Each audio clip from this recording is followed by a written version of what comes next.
Hey, I'm Sarah, and I was just sent this 3-pack of snow tubes. These are so cool. It's a variety of different colors, so if you're going out having a party in the snow, going down sledding, these would be great.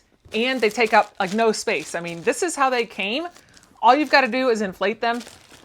Took really not much effort at all. It does have a nice little valve here, and they have 2 handles on both sides. So whenever you are sledding around, you can sled, hold on to everything. The center is got a little spot here to where that way the snow or anything doesn't come up on it. The back is all the way through. I mean, this is great. Be nice and fun to just take a little ride in the snow. And then, like I said, here's your little valve right there. So your kids can easily just come in and sit down, have a great time in the snow. Whenever you're done, just easily take this out right here with the valve. And these are about 31.5 inches.